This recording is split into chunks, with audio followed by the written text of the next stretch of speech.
kun je zo met zo'n ding, kun je zo hierop kijken. Gaaf, hè?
At least 25% of all landing accidents can be attributed to a pilot's loss of control during a crosswind landing, or more precisely, the pilot's inability to manage the aircraft correctly during a crosswind. So it's no wonder that new or inexperienced pilots, or even pilots who haven't flown in windy conditions in a while, are intimidated by strong crosswinds when trying to land. Pilots are taught the proper way to land in a crosswind during their primary training and are required to demonstrate the technique to pass their check ride. Some are taught to crab the airplane down final and kick it over before touchdown, and some are taught to side slip it all the way down. Both methods are correct, however, at some point they will have to cross-control the aircraft to land on the upwind wheel first, and many pilots can be timid about this maneuver. And rightly so. In training, pilots are taught that cross-controlling is bad, but that is only half the truth. The fear is real, yes, because the fear is real if you are not exposed to it early on. Probably the biggest reason why people struggle with crosswind landings is they feel uncomfortable just being uncoordinated. We spend so much time telling people not to fly uncoordinated because you could stall and spin, especially at low air speeds. And then we turn around and tell them, okay, well, on crosswind landings, we're coming in at a slow airspeed, and we want you to cross control at the end. So I think a lot of people just have a really difficult time feeling comfortable with doing that. A tendency to not put in enough correction, I think, is what you end up with at the end of the day, because they just have a hesitancy to put it in and hold it in. So they'll take it out, and then you end up landing in a bit of a crab. You'll know that that's the mark of a good pilot and good crosswind landing is that you've landed on the upwind main first, and then the other main, and then the nose. Furthermore, while the control movements for a crosswind technique are usually taught correctly in the classroom, they may not be taught or practiced enough during actual crosswinds above 10 knots. Whether due to lack of windy conditions during training or an instructor's reluctance to train on windy days. As a result, many pilots never gain the experience of landing in a strong crosswind during training, and therefore never learn the proper sight picture of what landing in a strong crosswind should look like from the pilot's perspective. Once a pilot experiences what the attitude of the aircraft in relation to the runway looks like, with one wing dipped into the wind and the nose aligned with the runway centerline, they can respond with the necessary control inputs to land safely. Having this proper sight picture is the key to becoming aligned correctly with the runway before touching down in a crosswind. It all has to do with sight picture. Where is the center line in relationship to the nose? Find the spot on your cowling where it is perfectly centered. And remember, get that spot, burned into your mind. And so then don't let that spot waver back and forth.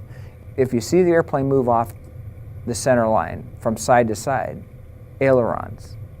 If you see the nose or the center line moving around the nose, rudders input. So the ability to coordinate those comes with experience. One of the hardest parts of this maneuver is knowing just how much correction to put in and keeping it in place. With gusty winds and changing flight conditions, however, pilots soon realize how important it is to stay ahead of the airplane. Controlling an airplane in a crosswind, especially when it's low to the ground and slow, is a very dynamic process. There is no set inputs of what it takes. It's just you have to experience it by going out and practicing it yourself. With shifting and changing winds, there's not a whole lot you can do other than reacting to the feel of it. And it takes some time and practice to develop that feel, but it's definitely, you're dancing on the rudder a little bit more when there are stronger gusts. You're playing with the ailerons a little bit more to kind of fine-tune it and tweak it. There is a point in time where if you get a strong gust, smooth controls inputs don't belong, not at all. So that means that you have to be aggressively make those control inputs opposite to what the wind is doing to you. The wind will change significantly as you get closer to the runway. So regardless of even if you put in that forward slip way out on final, odds are you're going to have to tweak it. You're going to have to change the amount of rudder that's in there, or amount of aileron that's in there as you come down on final, especially if you've got a tree line that once you get past the tree line, all of a sudden the wind sort of dies down a little bit because the winds are being blocked by the trees. So now you're definitely having to adjust anyways. Learning how to improve crosswind technique, like any other maneuver in flying, requires practice. But practicing crosswind landings doesn't necessarily mean touching down in a crosswind. The way that I practice with my students is to fly low over the runway with no intention of landing. And we tell them that no intention of landing, maybe keep on a little extra speed. That makes them feel a little more comfortable with the whole thing. And then just fly low over the runway in the crosswind correction, wing low, rudder to straighten the nose with the runway, and just fly right down the runway that way. If you release the rudder pressure, the airplane is going to drift to one side. If you release the ailerons, the airplane is going to drift from one side to the other. Being close to the runway like that, you can actually see when you're drifting, and it's easier to tell if your nose is centered with the center line of the runway. It always pays to go up and practice and take an instructor up with you and push your limits just a little bit beyond what you're normally comfortable with an instructor on board so that it maintains the safety. Personally, I think that this is one of the things that people should do on a flight review. As long as you've got a flight instructor sitting there with you, take the opportunity to practice the things that you're not as comfortable with or you don't do as often. Once that airplane is on the ground, it's important to keep that crosswind correction in there. In fact, pilots need to realize they will require even more correction since their control surfaces are not as effective at slower speeds. The tendency is, if you're in a stiff crosswind, we tend to, we're down, relax. And we relax the controls, can neutralize the controls, and our feet get a little lazy. And then we get caught with a good gust of wind, and it startles us. Even if they get the landing correct, I think that sometimes there's a tendency to feel like, okay, I'm on the ground, I can relax now.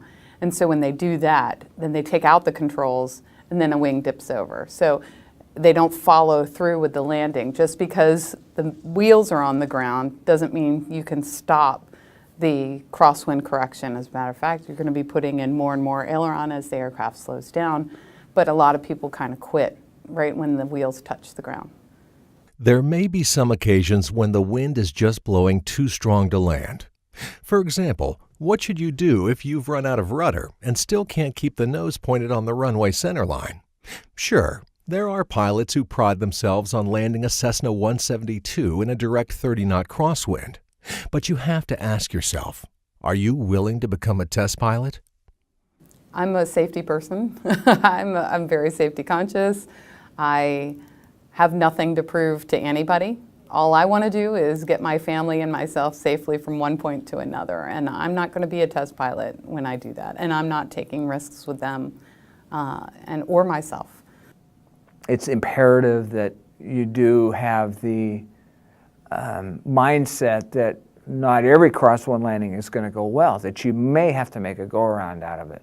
And if you've run out of rudder and you've run out of aileron and there's nothing more to give and you're still not centered up with the runway, that's when you go around and you find an airport or a different runway that's more closely aligned to the wind. A go-around is called for any time you don't have a stabilized approach. Anytime you have that little voice in your head that says, I think I've got this, I think I can make this work. Anytime that comes into your mind, then you go around.